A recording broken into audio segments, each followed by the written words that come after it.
Buenas noches, ¿cómo andan? Reaparece la edición central de MBD Noticias en la pantalla de TV Ciudad. Buen viernes para todos y para todas. ¿Cómo te va, Rosina? Bien, muy bien. Un gusto estar nuevamente aquí contigo, Martín, en una jornada con mucha información y no precisamente de la buena, ¿verdad? Exactamente, bien dicho, porque les contábamos que el director de la Policía Nacional, José Azambulla, informó que se está trabajando en una intervención policial en el barrio Maracaná de Montevideo, donde fueron asesinadas 4 personas en la última madrugada, entre las que se cuentan un niño y 2 adolescentes. Consultado al respecto, el presidente Luis Lacalle Pou evitó hablar del tema. Sí, exactamente. El alcalde del municipio A de Montevideo, Juan Carlos Plachot, contó que las y los vecinos están reclamando más seguridad hace tiempo, que no se ven avances en las políticas del Ministerio del Interior.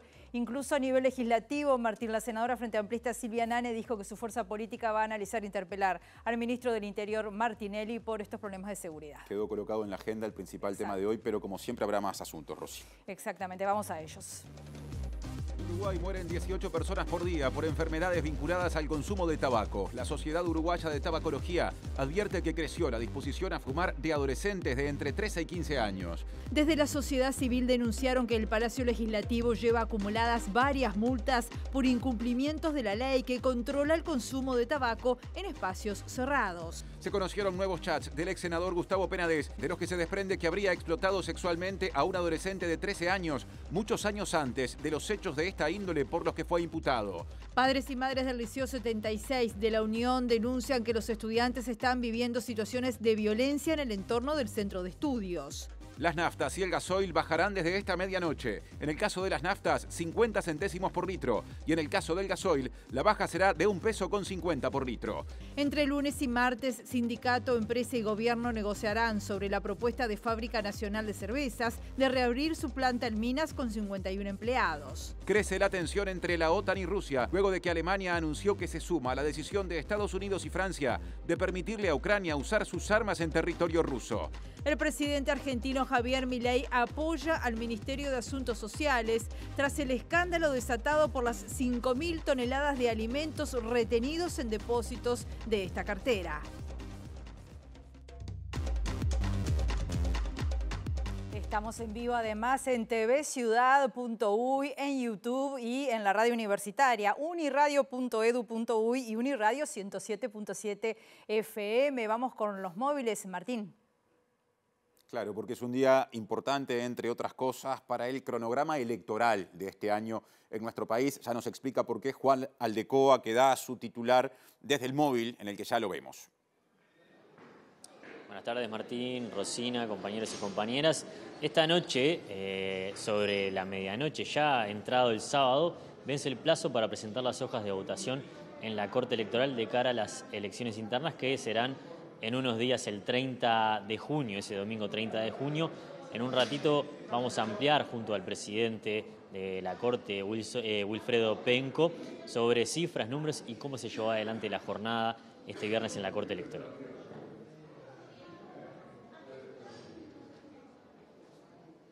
Hoy nos movemos unos cuantos kilómetros de Ciudad Vieja a Malvin. Esperamos por Martín Duarte, que justamente está preparando su salida en un móvil que tiene que ver con lo electoral, pero no desde el espacio en el que lo presentó Juan Aldecoa, no desde el lugar vinculado a las reglas que regirán el proceso electoral de este año, sino desde las actividades partidarias o político-partidarias. ¿Cómo te va, Martín? ¿Cómo andan, Martín? Un gusto saludarlos. Estamos en la zona de Malvin, más precisamente en Legrand y Rivera, donde está por comenzar, está fijado para las 19 horas, una actividad con el precandidato Álvaro Delgado, así que vamos a tener repercusiones desde el punto de vista político a partir de lo que suceda aquí en el municipio de... En el Día Mundial Sin Tabaco, el subsecretario o el ministro interino de Salud Pública, José Luis Sadjian, defendió las políticas que se vienen llevando adelante en materia de combate al tabaco. Sin embargo, el presidente, el integrante de la Sociedad Uruguaya de Tabacología, hablamos de Jorge Perdomo, advirtió acerca del daño que está ocasionando el consumo de tabaco en nuestro país. Hace más de 20 años se mueren 6.500 uruguayos por enfermedades directamente relacionadas con el tabaco. 18 uruguayos por día. También quiero compartir otro aspecto vinculado a la lucha contra el tabaco.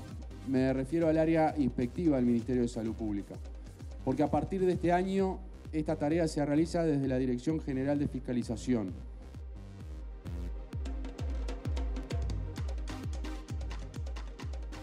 Vamos por el tema de portada, Rosina, porque el director de la Policía Nacional, José Azambulla, dijo que se está preparando una intervención especial en el barrio montevideano Maracaná debido al homicidio que terminó con la vida de 4 personas anoche, entre ellas un niño y además 2 adolescentes. Tremendo. Azambulla cuestionó a la familia del niño asesinado por permitirle estar allí, ya que el menor no tendría relación con las demás personas fallecidas. Hay más de 100 casquillos, obviamente, más de un arma ha participado, hay distintos calibres, no puedo dar detalles porque son temas muy puntuales en lo que refiere a la investigación, son elementos materiales que están dentro de la escena del hecho y no podemos establecer lo que es la naturaleza exacta de cada uno de ellos. Ahora, ¿de qué se trata? Están dentro de una vivienda y son sorprendidas en la misma. Bueno, de acuerdo a las hipótesis que tenemos nosotros y cómo estaban los cuerpos, podrían haber sido sorprendidos allí. El director de policía, José Azambulla, cuestionó a la familia del niño de 11 años asesinado y se refirió a las características de la vivienda donde murieron 4 personas. Casa de familia no vemos la composición como tal.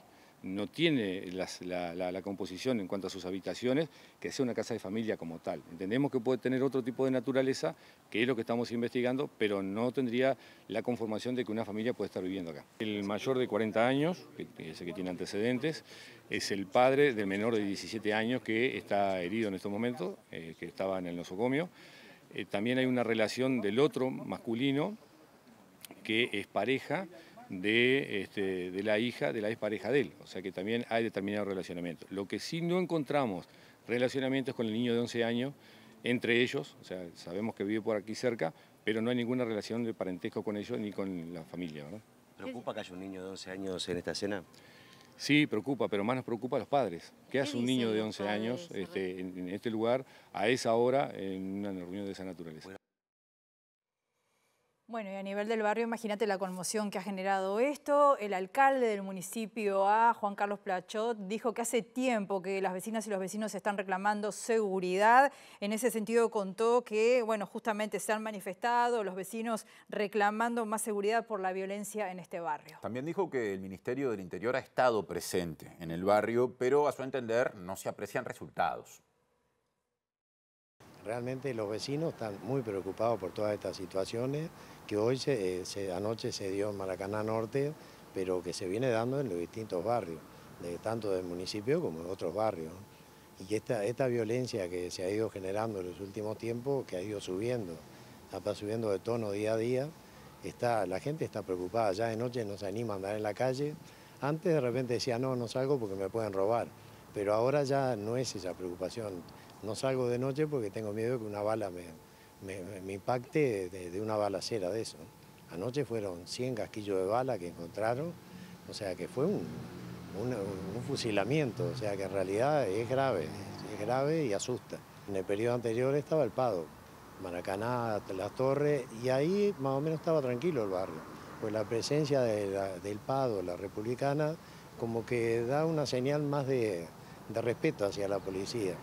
El patrullaje ahí es poco el patrullaje que hay en casi todos los barrios, es que no hay tanta policía para recorrer los barrios. El problema del patrullaje es que son unos días, después que se tranquiliza un poco, se retiran y vuelven los problemas. El Estado se ha retirado en esos barrios, Barrio Maracaná, en varios de estos barrios más humildes, se ha ido retirando los fondos, o sea, las actividades que habían del Estado se fueron retirando de ahí. Eso también ha llevado a que no tengan una posibilidad de tener un lugar donde ir a plantear esos problemas, de donde tengan una solución a un estudio, por lo menos a que mejore la forma cultural de la sociedad. Y la Dirección General de Educación Inicial y Primaria suspendió las clases en la escuela a la que concurría el niño asesinado puntualmente en el turno vespertino. Sí, Ana Sosa, que es la directora del programa de Escuelas Disfrutables, contó cómo es que se trabaja en una situación de estas características cuando hay que enfrentar un duelo tan significativo, ¿verdad? Se ha procedido en términos de humanidad, dado la gran conmoción en la comunidad educativa, o sea, en las familias, en los compañeros docentes, que realmente el impacto y el efecto tan negativo emocionalmente que provocan estos hechos hicieron que en este momento en esta jornada no tuvieran clases. Esas acciones están enmarcadas en lo que nosotros llamamos duelo escolar, donde cuando sucede una muerte de un niño, de un funcionario, que tristemente se está haciendo frecuente y eso nos pone muy mal, tratamos de contener en el sentido de procesar las etapas que requiere la elaboración de un duelo. Es decir, en el primer impacto, esa primera tensión, la angustia, y luego ir haciendo un seguimiento de cómo va evolucionando el centro educativo. ¿Cuál es la relación con el Ministerio del Interior? En realidad nosotros ahora, en este momento, estamos emprendiendo a raíz del plan de convivencia que emitió Codicen en noviembre del año pasado. Este año lo estamos analizando y se va a implementar algunas acciones que tienen que ver con lo educativo. Pero en este mismo momento estamos tratando de hacer unas coordinaciones interinstitucionales para poder, de alguna manera, expresar lo que sentimos y tratar de buscar ayuda o buscar o hacer oír nuestras voces frente a estas situaciones y bueno, quienes se encargan de la seguridad que puedan de alguna manera analizar junto con nosotros y tratar de ayudar entre todos. Y a nivel legislativo ya hay repercusiones. La senadora del Frente Amplio, Silvia Nane, anunció que su fuerza política piensa o va a analizar en los próximos días la posibilidad de interpelar al ministro Martinelli por la situación en general de inseguridad que hace tiempo viene preocupando y en particular por estos homicidios. Y también reclamó acciones inmediatas contra el crimen organizado. Lo dramático de esta situación es que venimos sin un rumbo en la política criminal, ¿no? Venimos de los viandazos y lo que realmente es un horror es que esto se cobra cada vez más vidas. ¿Qué puede tener que ver con los ajustes de cuentas y con todas esas cosas un guricito de 11 años, ¿no? Estamos en una situación muy compleja, muy compleja. Tenemos que poder levantar la mirada, poder entender que la seguridad no es solamente una cuestión de la policía, tenemos que poder abrir la cabeza, tenemos que poder trabajar en serio, no hay que retirarse más de los barrios, hay que poder proteger a toda la población. Estamos realmente en un momento complicado donde definitivamente parece ser que esta política de seguridad pública no está dando resultados por ningún lado, ¿no? Nane dijo que son necesarias acciones inmediatas con foco en la seguridad, que la política criminal debe incluir la desigualdad y el aumento de la violencia. Agregó que es necesario tener una justicia eficiente y con recursos para luchar contra el crimen organizado. El presidente Luis Lacalle Pou evitó hacer comentarios acerca de este cuádruple homicidio ocurrido en el barrio Maracaná, esto es oeste de Montevideo. Sí, ante la consulta de un colega evitó hablar de ese tema y dijo que no era la manera de abordar un presidente, ¿no? Planteó ahí, dejó puesto un debate sobre cómo hay que abordar a los políticos que se dará más adelante, ¿no? En medio de toda esta situación. La precandidata nacionalista Laura Raffo señaló que mientras aparezcan este tipo de noticias, el trabajo no está hecho, dijo. Nos produce un profundo dolor y frustración lo que acaba de pasar en Montevideo. Y no pueden pasar más esas cosas. Este gobierno cambió en materia de seguridad y mejoró, pero mientras haya días que nos despertemos con este tipo de noticias, está claro que el trabajo no está hecho. Reprimir solamente no alcanza.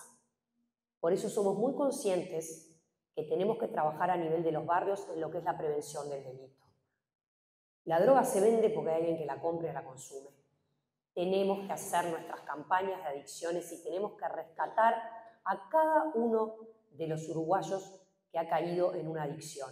Con más inversión en clínicas de adicciones, con más trabajo en los barrios, con policía comunitaria, con líderes comunitarios. Y finalmente, por supuesto, trabajar más en la reeducación y la rehabilitación en cárceles. Consultado por el periodista Leonardo Sarro, el presidente Lacalle Pou no quiso referirse al asesinato múltiple del barrio Maracaná. ¿Afectado por lo que pasó hoy en Maracaná? Leo. Primero, ¿el presidente va a hacer declaraciones? No sé, lo vi. Pero, el periodista siempre primero va por la nota. No. El periodista siempre pregunta. ¿El presidente va a hacer declaraciones? El presidente va a hacer declaraciones. No voy a hacer declaraciones. Gusto verte, Leo. Que tenga muy buen día. Se perdió la oportunidad de dar un buen mensaje a la población, el presidente. Vamos con otros temas. Padres y madres del Liceo 76, ubicado en Montevideo, en el barrio La Unión, reclamaron también por más seguridad, sobre todo en el entorno del centro educativo. Claro, dicen que las y los estudiantes sufren situaciones de violencia, no solo en ese lugar, sino también en una plaza cercana donde tienen las clases de educación física. Es una situación en un contexto del barrio que se ha generalizado la violencia. Los chiquilines están expuestos tanto a la salida como a la entrada y lo que más los expone es el horario de gimnasia a contraturno en una plaza que no tiene seguridad, no hay 222. Puntualmente hubo un refuerzo porque habían amenazas hasta de muerte hace 2 semanas, pero luego pasa todo y vuelven a la normalidad y a la rutina de tener que venir. O sea, hay chiquilines que se tienen que ir en ómnibus y volver a la Plaza 5 cuando no hay seguridad. Los padres y madres juntan firmas para presentar una carta al Ministerio del Interior y a la ANEP, planteando la necesidad de solución ante la inseguridad de sus hijos, lo que incluye amenazas, hostigamiento, robos y golpes.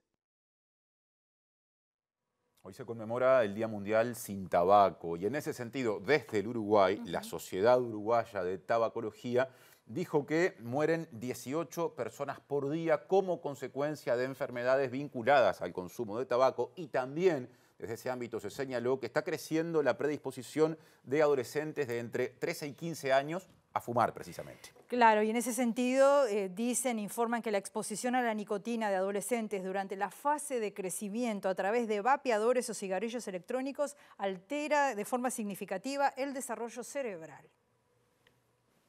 El Día Mundial sin Tabaco 2024, que se conmemora hoy, tiene foco en proteger a la niñez de la interferencia de la industria tabacalera, especialmente de la promoción de productos electrónicos, tabaco y vapeadores, por el impacto en niños y adolescentes. Hace más de 20 años se mueren 6.500 uruguayos por enfermedades directamente relacionadas con el tabaco. 18 uruguayos por día. Estos jóvenes, como hablaba recién con Ana, ellos nacieron y fueron creciendo ya con poco estímulo por el tema del cigarrillo común y era una población que no nos estaba fumando hasta que la interferencia empieza con un despliegue de marketing de productos novedosos, que no nos gusta llamarlos así porque no queremos. Sabemos que hacen mal, sabemos que hacen daño, sabemos que nos sirven para dejar de fumar. Jóvenes ya estamos viendo crisis de asma, broncoespasmo, todavía enfermedades neoplásicas no. Según la Organización Mundial de la Salud, los niños empiezan a consumir cigarrillos electrónicos a un ritmo superior al de los adultos, que lo consideran una alternativa más inocua que el tabaco. La mayoría de los que dicen que no tienen nicotina se han mandado a analizar y tienen nicotina. Hay más de 10.000 saborizantes, todo lo que se le ocurran, y es para mejorar la palatabilidad, para que no sea tan áspero el tabaco, para que no deje olor, todo para hacer más atractivo a esta franja etaria para que lo empiecen a consumir. Y desde la Comisión Asesora para el Control de Tabaco están advirtiendo que el dinero que viene de las multas por infracciones a la legislación antitabaquismo no se ha destinado a campañas informativas, pese a que así se establece por parte de las normativas. Habló de ese asunto, claro, sí. Ese asunto Laura Yambí, que integra esa comisión interinstitucional, y dijo que ese dinero estaría yendo a rentas generales y no a la comisión. Integrantes de la Comisión Interinstitucional Asesora de Control de Tabaco advierten que los fondos obtenidos por las multas cobradas por las infracciones a la ley de tabaquismo no se han destinado a campañas informativas como lo establece la normativa. Laura Yambí, profesora titular de la Facultad de Medicina de la Universidad de la República, dijo a MBD Noticias que durante distintos periodos de gobierno no se respetó el texto de la ley y que hay trabas administrativas que impiden volcar ese dinero en el combate al tabaquismo. Las multas que se ponen por infracciones a la ley en normativa de tabaco deberían, de acuerdo a lo que dice el texto de la ley, esos fondos, digamos, como que ser derivados para campañas, información, o sea, como que es dinero que de alguna manera vuelve para fomentar la educación y las campañas. Lamentablemente eso no se cumple por trabas administrativas, en varios periodos de distintas administraciones no hemos logrado que eso se cumpliera, pero también es interesante que se sepa eso, de que hay una cantidad de dinero de multas de personas o de organismos que incumplen que deberían volcarse para reforzar las medidas en este tema y eso no está sucediendo. Más de este asunto, desde la sociedad civil justamente, advirtieron que el Poder Legislativo ha acumulado varias multas, ha recibido varias multas por incumplimientos a la normativa antitabaco en las instalaciones del Palacio Legislativo y también del anexo. Bueno, y justamente recientemente tomó estado público que al senador nacionalista Luis Alberto Heber, ex ministro del Interior, se lo ha visto de forma reiterada usando dispositivos de inhalación de vapor durante las sesiones del Senado. Desde la sociedad civil y la academia ven con preocupación que el Palacio Legislativo lleve acumuladas varias multas por infracciones a la ley que controla el consumo de tabaco en espacios cerrados. Un ejemplo es el caso del senador nacionalista Luis Alberto Heber, a quien se lo ve vapear durante las sesiones del Senado, infringiendo la normativa. Diego Rodríguez, integrante de la Sociedad Uruguaya de Tabacología, señaló que la multa al Palacio Legislativo por la conducta de Heber la pagamos todos. En espacios cerrados no se puede fumar ningún tipo de dispositivo, ni el tabaco tradicional, cigarrillo, ni dispositivos electrónicos como el de vapeo o el tabaco calentado. Cualquiera de ellos no se puede estar fumando ni mantener encendido, así lo dice la normativa, dentro de espacios cerrados. Y me extraña en el Parlamento, donde además se tiene que dar el ejemplo, ¿no? Lo peor de todo esto es que en realidad si se incurre en una infracción como lo estamos viendo y después se multa, el que se multa es al Parlamento. O sea, el que termina pagando, los que terminamos pagando porque el senador Heber consuma estos productos en espacios cerrados somos toda la población.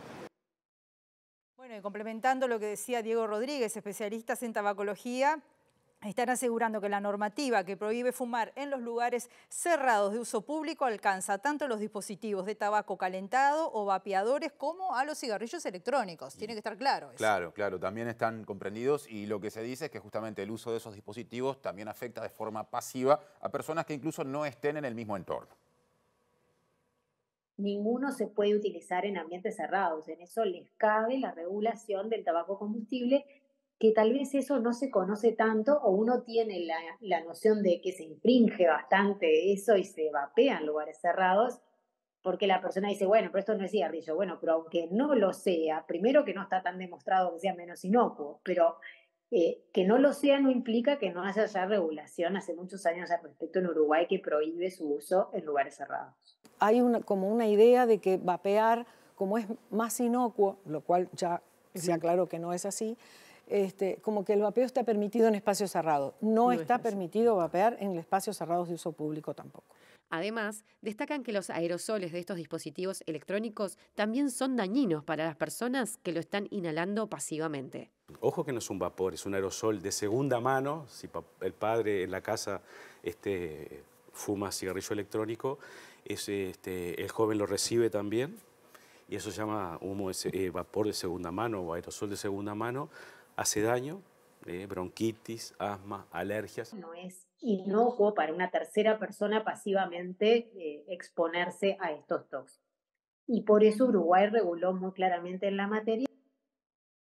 Cuando hablamos de la afectación pasiva nos referíamos precisamente a gente que esté en el entorno en el cual se está usando ese tipo de dispositivo. Y a propósito de inspecciones, ¿no?, ¿qué hacen las autoridades con respecto a estos temas? En lo que va del año se han hecho 767 inspecciones para evitar la comercialización de productos de tabaco no autorizados. Sí, José Luis Sadjian, el ministro interno de Salud Pública, dijo hoy que desde este año la Dirección General de Fiscalización del Ministerio de Salud Pública se aunó junto a otras instituciones para fortalecer esas tareas.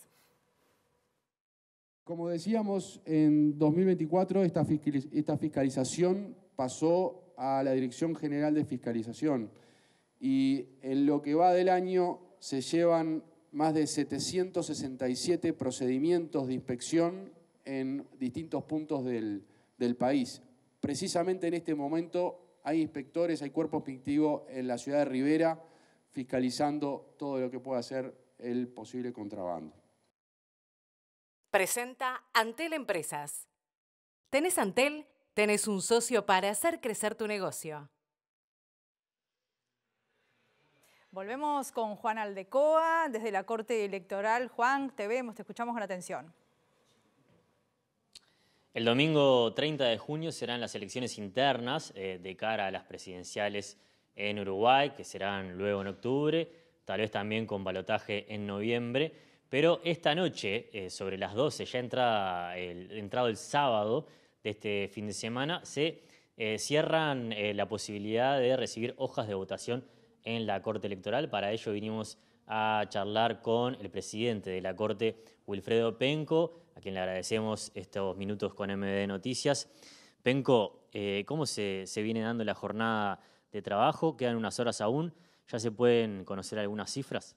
Sí, ha sido una jornada muy intensa, como estaba previsto. Ya podemos decir que aunque esto es muy dinámico y seguirá de este modo hasta la hora 24, sin duda alguna, pero ya tenemos 1.104 hojas de votación con listas de candidatos al firme. Es decir, han sido publicadas, no han sido impugnadas y por lo tanto ya pueden ser impresas y distribuidas por parte de las agrupaciones y los partidos políticos. Hay una sola impugnada en este momento que tendrá que ser resuelta por la Junta Electoral correspondiente.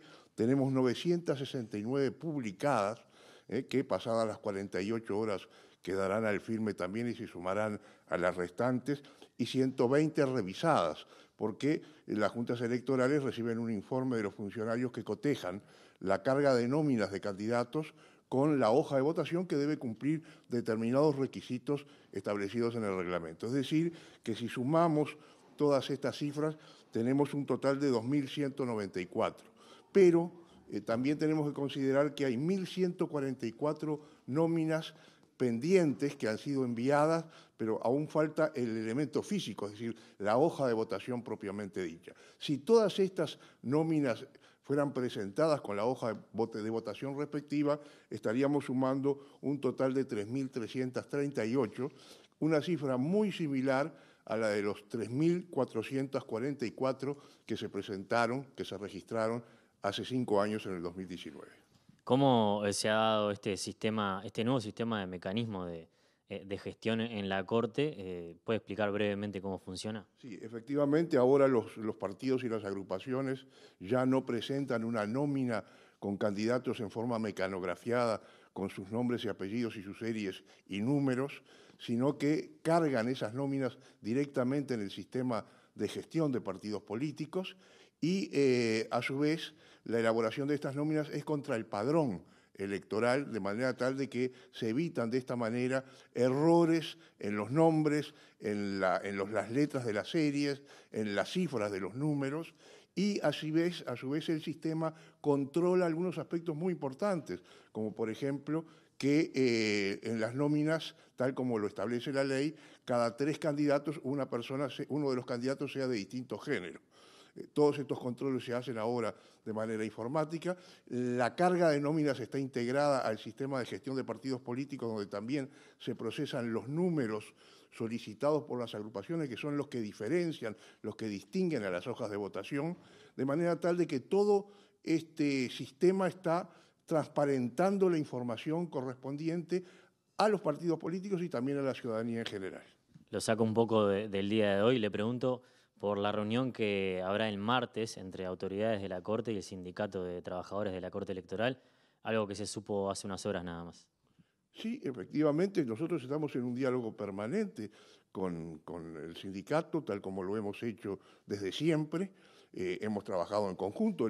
El nuevo sistema de retribuciones que fue aprobado en su oportunidad por ley en el Parlamento fue la consecuencia de un diálogo entre la Corte Electoral y el sindicato, de manera tal de que ese diálogo continuará aún en las circunstancias en las que las diferencias puedan plantearse, y tenemos, como he dicho más de una vez, absoluta convicción que los funcionarios electorales van a cumplir como corresponde con su labor para que las elecciones del próximo 30 de junio y las siguientes se realicen conforme a lo que establece la Constitución y la ley.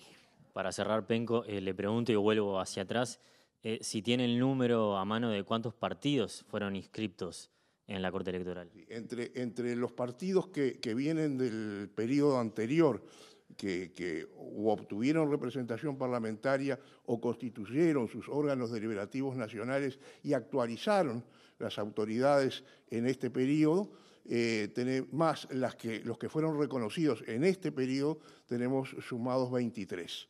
Pero no todos ellos necesariamente van a participar en las próximas elecciones. Gracias, Wilfredo Penco, presidente de la Corte Electoral. Seguimos con ustedes, compañeros y compañeras. Presentó Antel Empresas.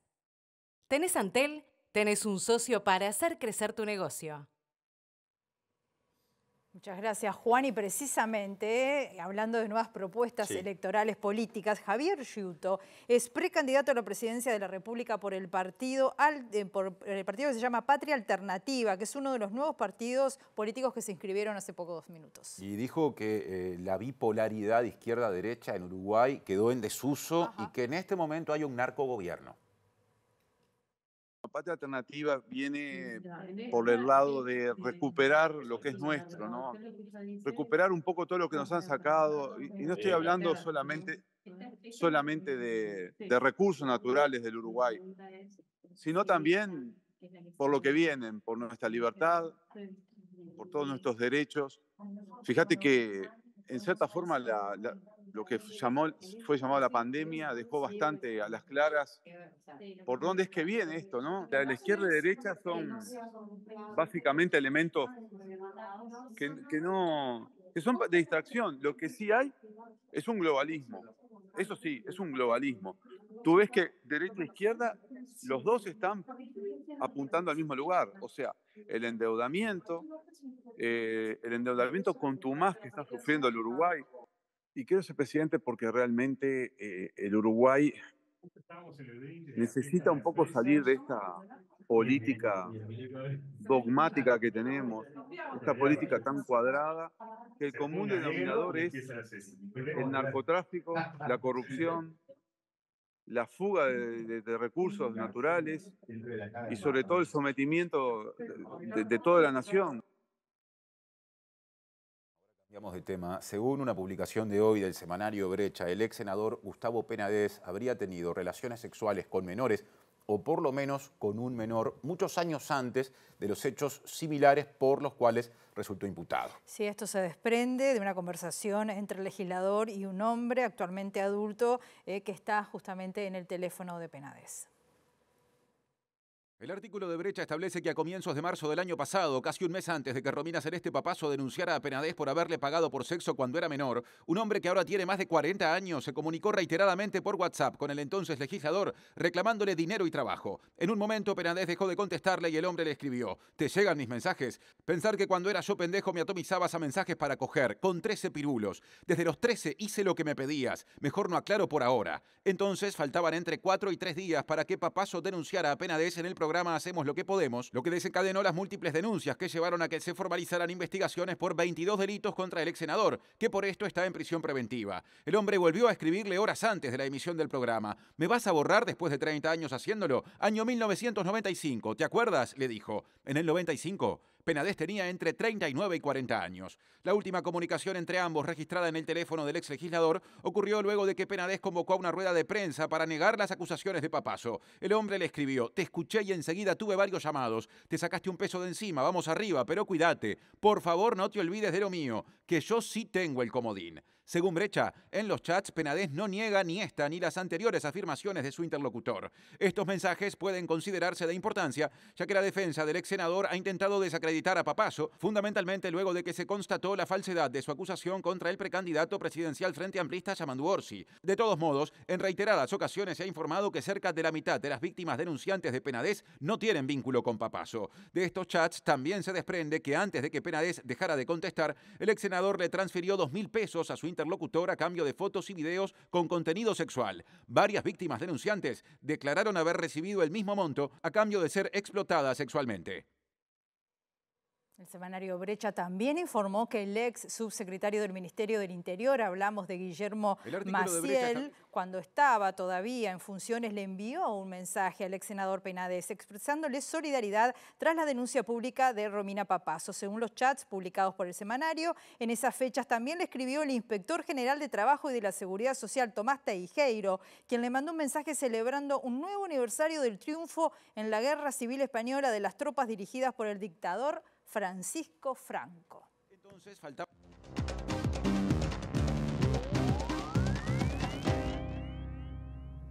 Ahora tomar aire bajo los árboles de Montevideo. Es tiempo de columna artística cultural con Valeria Tanco. ¿Cómo andás, Vale? ¿Cómo andás? ¿Todo bien? Todo bien.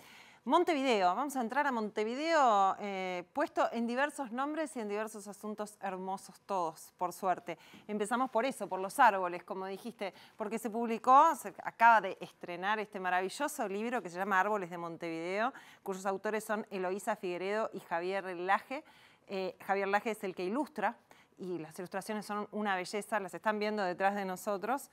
Y además, bueno, ¿y qué es? Es una guía por todos los árboles de a uno que están dentro del arbolado de Montevideo. Hay muchísimas especies, dan cuenta de un trabajo que se hace más de un siglo y que le dan a algunos barrios en particular un aspecto muy importante y aire y sombra a la ciudad cuando la precisa. Por supuesto que sí. Además viene con este desplegable que es maravilloso, que tiene la información más importante, ¿no? Hay más de 500 especies de árboles cultivadas en Montevideo en sus espacios públicos. En las aceras solamente hay cerca de 300.000 ejemplares. Y acá tenemos las principales especies presentes en el arbolado público de Montevideo y de este lado una hermosa gráfica en la que se ve también la distribución de estas especies. Y bueno, y después eso, van entrando en cada una de ellas y es hermoso porque también tenés la referencia visual. Entonces después te cambia la mirada, me parece, ¿no? Cuando uno anda por ahí y ve, ay, mirá, este es un árbol que es tal especie, que viene de tal continente, que está acá. No solo hay plátanos, hay otras cosas también. Digo porque los plátanos son los más mencionados habitualmente. Porque son los más molestos, pero hay muchas especies que son la gran mayoría. Los plátanos son minoría, sí, incluso claro, en las calles de Montevideo. Así que bueno, súper recontra recomendado Árboles de Montevideo.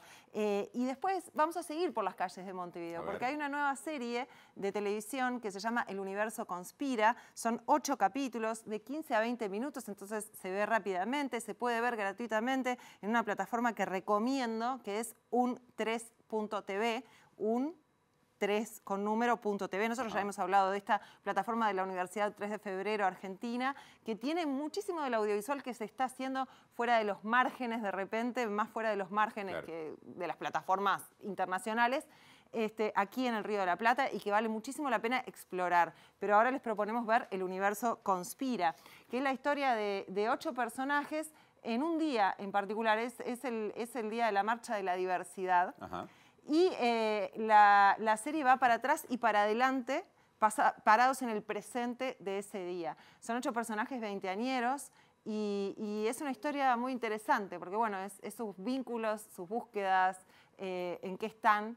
Y bueno, y Leonardo Pintos hace un trabajo muy lindo en mostrar esa realidad. Él no es veinteañero. Él es un poco más grande. Claro. Se supera.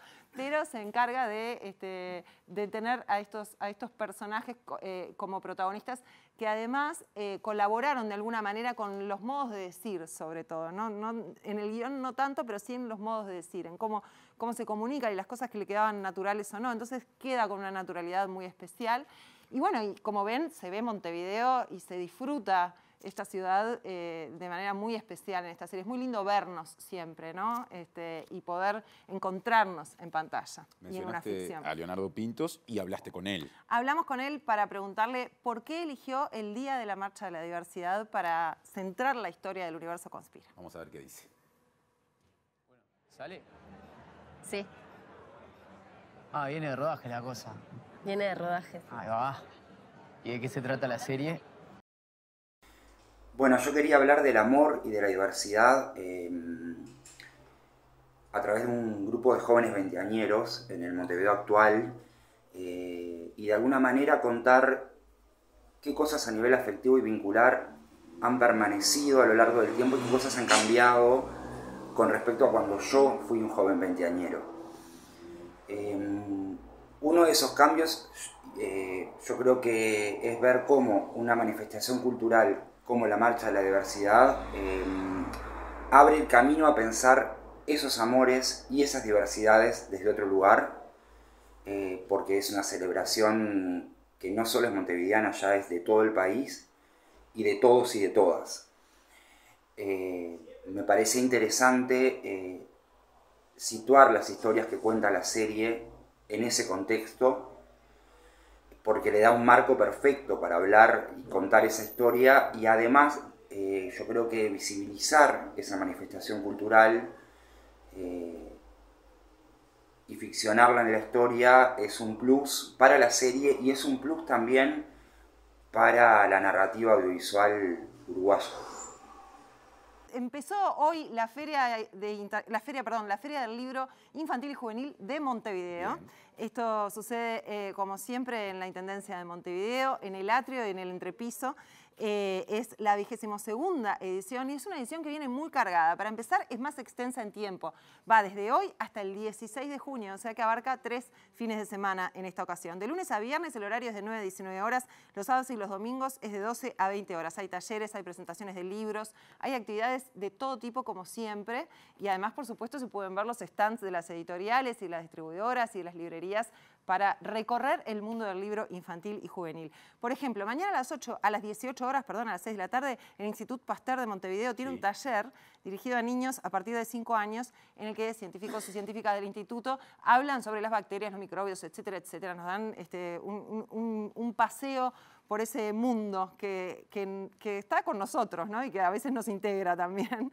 Y los invitan a disfrutar, imaginar y dibujar un microbio. Esa es la propuesta. Y además, por supuesto, que allí en la feria está a la venta el libro de juegos de los pequeños amigos del Pasteur, que es un libro de juegos científicos para niños y niñas que además tiene un fin benéfico. O sea, todo lo que se recauda, ellos lo donan a instituciones educativas. Bien. Y del lunes 10 al viernes 14 a las 16 horas en el Salón Rojo hay una actividad de la Intendencia de Montevideo en el marco de los 300 años que se llama Montevideo Ciudad Mágica. Son Jimena Márquez y Jimena Vázquez las encargadas de tomar un libro de Ganduglia, de Néstor Ganduglia, que se llama Historias de Montevideo Mágico, y transformarlo en una obra de teatro. Y la propuesta es recorrer esa Montevideo Mágica y sus leyendas.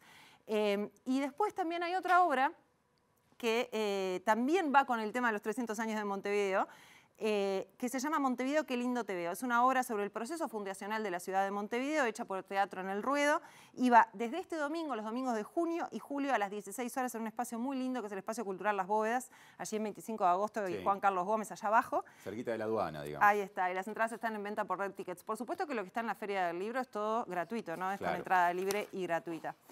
Y después hay una novedad que es el disco Montevideano, un disco de Luciano Superviel, que edita Little Bit Butterfly Records, el sello uruguayo encargado más bien de vinilos, ¿no?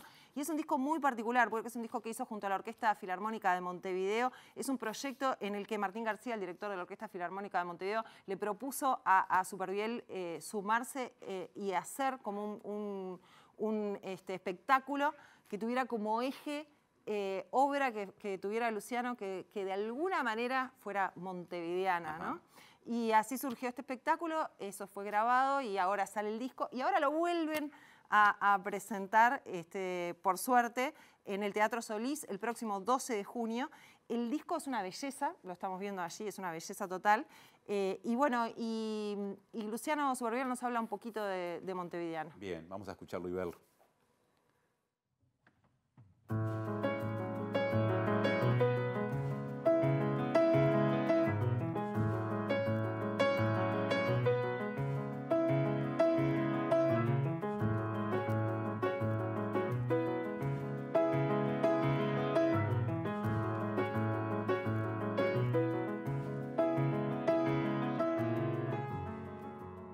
Hola, bueno nada, estamos presentando Montevideano junto a la Filarmónica de Montevideo, mi nuevo disco dirigido por Martín García. Es un disco que un poco es como un homenaje a la ciudad de Montevideo y a las influencias que me ha dado. Yo me formé como músico en esta ciudad, entonces trato de volcar todo eso en este disco. El corazón del disco se puede decir que es la música que compuse para el Ballet de la Tregua. Y es una música pensada como orquestal, pero con estas influencias también que tengo del hip hop y de la música clásica. Este disco nace como una invitación que me hace Martín García a un concierto que grabamos mismo en el Teatro Solís el año pasado. Y bueno, nada, súper feliz de poder presentarlo ahora junto a grandes amigos como ABR, Ceci de los Santos, Cami Ferrari. Va a estar hermoso, así que nos vemos por ahí. Gracias. Mercado Agrícola de Montevideo, en el corazón de un barrio donde late la ciudad. Mercado de Historias. Mercado de Historia.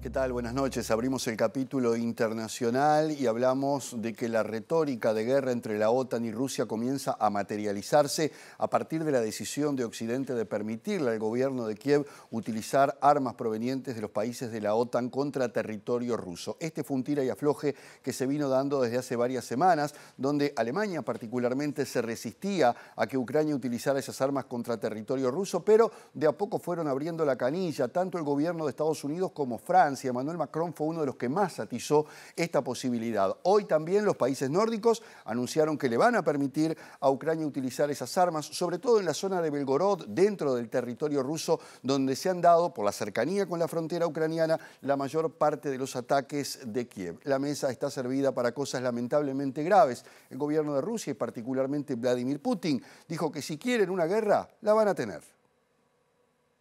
Hasta el momento, Alemania prohibía a las Fuerzas Armadas ucranianas atacar a Rusia con armas proporcionadas por Berlín, una postura que manifestaron públicamente altos cargos alemanes, que cambió bruscamente este viernes cuando el portavoz del gobierno germano Steffen Hebestreit anunció oficialmente que sí lo permitirá. Hebestreit salió a aclarar la posición del Ejecutivo alemán y aseveró que la acción defensiva de Ucrania no se limita al propio territorio, sino que puede extenderse también al territorio del agresor, y explicó que la postura anterior consistía en que el uso de las armas suministradas al régimen de Kiev solo se permitían en territorio ucraniano y representaban una declaración de hechos que era válida en aquel momento, pero que no se aplica necesariamente al futuro. En los últimos días, el presidente ruso Vladimir Putin fue muy claro al asegurar que el uso de armas occidentales dentro de su territorio podría significar el inicio de un conflicto global y que los aliados deberían desistir de su plan, aunque el secretario general de la OTAN, Jens Stoltenberg, afirmó que armar a Ucrania no significa una escalada en el conflicto y que ese país está defendiendo de la atroz brutalidad rusa, afirmando que la autodefensa no es escalada. El portavoz del Kremlin, Dmitry Peskov, aseguró que Ucrania ya ha intentado atacar objetivos en territorio ruso con armas de fabricación estadounidense, mientras que el expresidente y actual vicepresidente del Consejo de Seguridad de Rusia, Dmitry Medvedev, señaló que los países que han dado permiso a Kiev para utilizar sus armas deben entender que Moscú no dejará tal decisión sin respuesta.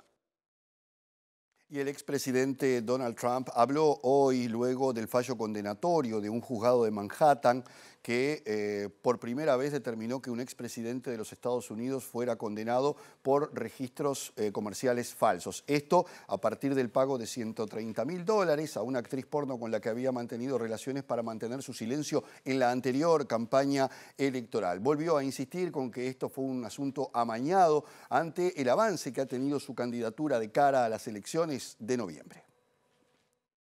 El candidato republicano compareció en la Torre Trump de su propiedad en la Quinta Avenida y habló durante media hora sin admitir preguntas, dedicando gran parte de sus palabras a discutir la legalidad del juicio que terminó con el veredicto de culpabilidad en 34 cargos y anunció que lo recurrirá basándose en numerosos argumentos, como que el juez Juan Merchant impidió la comparecencia de numerosos testigos y no le permitió tomar la palabra en numerosas ocasiones.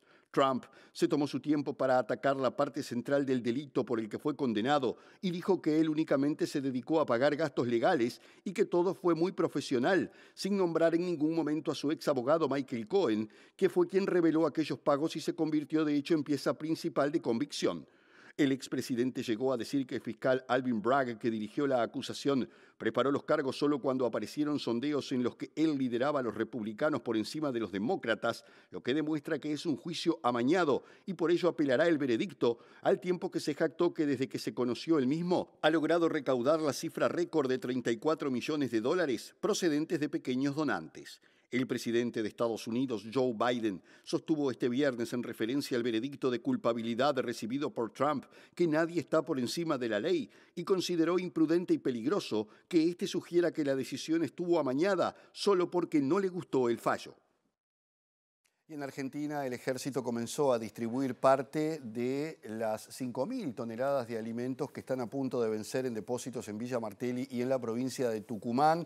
Esto luego de la decisión del gobierno y luego que el Destape Web, una página de periodismo digital, diera a conocer esta situación. De todas maneras, el presidente Javier Milei defendió a quien considera la mejor ministra de temas sociales de las últimas décadas, Sandra Petovelo, quien argumentó que hubo errores de control y que por eso se produjo esta situación en un país donde el hambre campea. El caso saltó a la luz el pasado 22 de mayo cuando el medio digital El Destape reveló que había alimentos retenidos en 2 depósitos del Ministerio de Capital Humano, lo que desató una fuerte controversia pública y suscitó el inicio de una causa judicial contra la cartera dirigida por Sandra Petovelo, amiga personal del mandatario y que según Milei es la mejor ministra en décadas. Los 5 millones de kilos de alimentos están en galpones de la localidad bonaerense de Villa Martelli y en Tafí Viejo, en la norteña provincia de Tucumán, y fueron comprados durante el gobierno de Alberto Fernández, y el escándalo escaló por denuncias sobre la inminente caducidad de algunos alimentos, algo que el Ministerio de Capital Humano terminó reconociendo este jueves, atribuyendo el error de control al mal desempeño de algunos funcionarios y ordenando al Ejército la entrega inmediata de los alimentos de próximo vencimiento. Cuando se suscitó el escándalo, el gobierno alegó que no los repartía porque decidió cortar la asistencia a comedores populares bajo auditoría de sospechas de irregularidades en las organizaciones sociales que gestionan muchos de estos sitios. Tanto la Iglesia Católica como organizaciones sociales reclamaron la distribución de los alimentos en momentos de creciente avance de la pobreza, donde de acuerdo a datos oficiales el 41,7% de los argentinos es pobre y el 11,9% es indigente, es decir, ni siquiera puede cubrir sus necesidades básicas de alimentación. Presentó Mercado Agrícola de Montevideo, en el corazón de un barrio donde late la ciudad. Mercado de Historias. Mercado de Historia. Recibimos ahora a Martín Duarte, está en una actividad con el precandidato del Partido Nacional, Álvaro Delgado. Martín. Gracias, Rosy. Bueno, el candidato se estaba refiriendo en estos momentos a propósito del lamentable suceso en el barrio Marconi. Que tomamos en el próximo gobierno va a ser no hay fortalecer la seguridad sin represión y va a ser ir para los allanamientos nocturnos. Fortalecer las guardias republicanas. Escuchamos lo que decís. Va a ser darle más tecnología a la policía. Y por eso necesitamos una ley de presupuesto. Vamos a crear un grupo multifuerza que va a tener un despliegue nacional de intercambio de información, de intercambio de inteligencia, coordinación y acción con la policía, las Fuerzas Armadas, la Secretaría de Inteligencia del Banco Central, Financiera del Banco Central, la Secretaría de Lavado de Activos, los organismos que controlan, BPS, DGI y aduana con los escáneres nuevos del puerto, la Secretaría de Inteligencia del Estado y la Fiscalía. Un grupo multifuerza que va a tener un solo objetivo: ir por el patrimonio de los grandes narcotraficantes y de los capos del crimen organizado.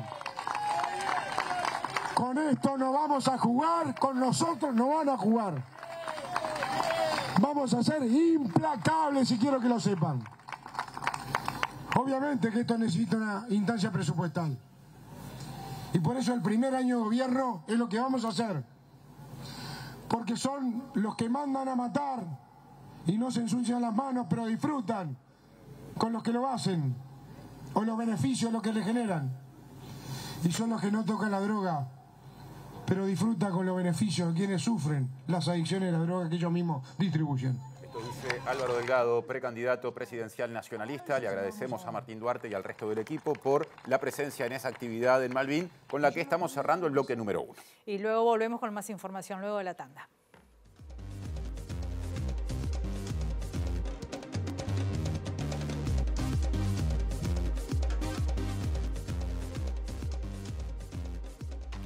Seguimos en MB Noticias y vamos con información que habla de salarios y también del precio de los combustibles. Claro, les contamos en primer lugar en este bloque de interés para el bolsillo. Podríamos decir que en abril el índice medio de salarios, lo que recién mencionaba Rosina, creció 0,31% con respecto al mes anterior. Esto lo comunicó el Instituto Nacional de Estadística. El incremento acumulado del año es de 5,05% y el de los últimos 12 meses llega a 8,4%.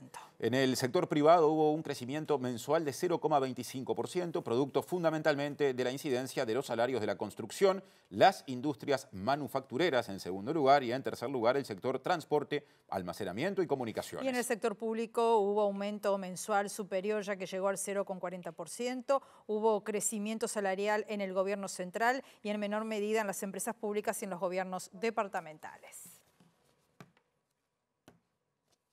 Atención, porque complementando les decimos que a partir de esta medianoche van a bajar los precios de las naftas y del gasoil. Así lo aseguró la ministra de Industria, Energía y Minería, Elisa Facio, que informó que las naftas bajarán 50 centésimos por litro y que el gasoil bajará 1,50 pesos por litro. Ya lo tenemos súper aceitado, ya también la población se ha acostumbrado, lo valoramos como algo muy bueno, porque en realidad ajustar lo más posible a los precios de paridad de importación da garantías a toda la sociedad de que lo que se está haciendo es lo mejor que se puede hacer en materia de precios y como ustedes saben, los combustibles son un energético muy importante para nuestra industria y para el transporte, entonces mantenerlos lo más bajo posible es algo bueno para nosotros. Ministra, quiero aprovechar a consultarle cuál es la situación en fábricas nacionales de cerveza, cómo vienen trabajando el Ministerio de Industria. En Fábricas Nacionales de Cerveza tenemos creadas 2 mesas de negociación, una laboral y otra de industria económica. Nos venimos reuniendo con los directivos de la empresa, pero no puedo decir mucho más porque estamos en negociaciones. Casi despedida, momento de repasar el pronóstico del tiempo. Lamentablemente el fin de semana vendrá con lluvias, es lo que dice Inumet para las próximas 48 horas. Sí. Empezamos repasando el sábado 1 de junio. Mañana empieza el 6º mes del año con 8 de mínima en Montevideo y cercanías, 19 de máxima. No está mal la temperatura, pero se esperan lluvias. El domingo nuboso, cubierto, lluvias también y una máxima nada más de 14 grados y una mínima de 7, Martín. Sí, es cierto. Bajan las temperaturas el domingo y habrá más lluvias que el sábado. Estamos llegando al final, Rosy. Nos vamos. Un gusto de nuevo haber compartido contigo este espacio. Lo mismo digo, les dejamos la invitación para que se queden en la pantalla de TV Ciudad, ya que está por comenzar Lado B. Y habrá información durante el sábado en las redes sociales de MBD Noticias y a las 7 de la tarde el domingo en la edición dominical, justamente. Que pasen bien. Gracias por estar.